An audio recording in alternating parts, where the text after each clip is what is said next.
time now for some real education with instant classics. Boy, when you consider where we are at the first part of 2021, and we see the radical changes that are being made to this country, we are no longer a constitutional republic. That has been a dead thing for a while.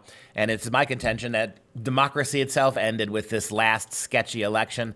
The outside forces, the dark money, the fact that tech corporations felt that they could actually silence and deplatform and cancel people who were trying to actually investigate the possibility of election fraud. We're in a very odd place. And I got a little bit sentimental for the founding of the country. And so today's Instant Classic takes us back to the great French observer of American mores, Alexis de Tocqueville. He was a French aristocrat, diplomat, political scientist, political philosopher. He was a historian, but he is best known for his work, Democracy in America. De Tocqueville was a classical liberal, actually, who advocated parliamentary government and was skeptical of the extremes of democracy. Good for him. But the more he came to learn and understand America, which actually was a constitutional republic, not a democracy, he had much to admire. And let's go back, even if it's only a memory now, let's go back and see what de Tocqueville, in one instance, had to say about this great country. He said, "Democracy and socialism have nothing in common but one word: equality." But notice the difference. While democracy seeks equality and liberty, socialism seeks equality in restraint and servitude. That's what's happened to your country. We went from being a republic and became a corrupt democracy. That democracy then was easy. It was an easy glide to socialism. Don't ever forget that Karl Marx him said that democracy, he said, is the necessary precursor of socialism. If you go back to the quote, democracy and socialism have nothing in common but one word: equality.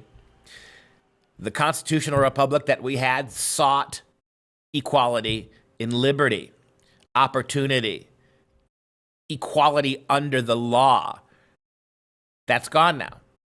We don't even seek the new socialist system that we are implementing. It doesn't even seek equality.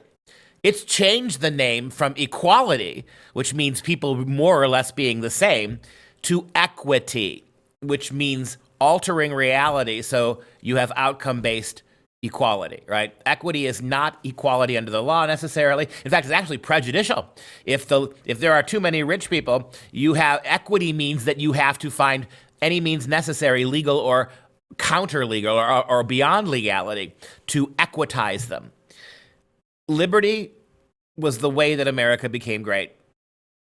Liberty and equality were the same thing, equality of opportunity. Now, you have another situation, and the socialists are on the right side of this here in America now. It's not about equality, it's not about equity. And to obtain what we call equity in the world today, we're going to restrain, we're going to punish, we're going to tax, we're going to take, we're going to use all sorts of powers of government to de-individualize this country, to find ways to change it into that ever imagined and fantasized and prayed for and hoped for socialist utopia. The one that never ever existed, never can exist, won't exist, that one.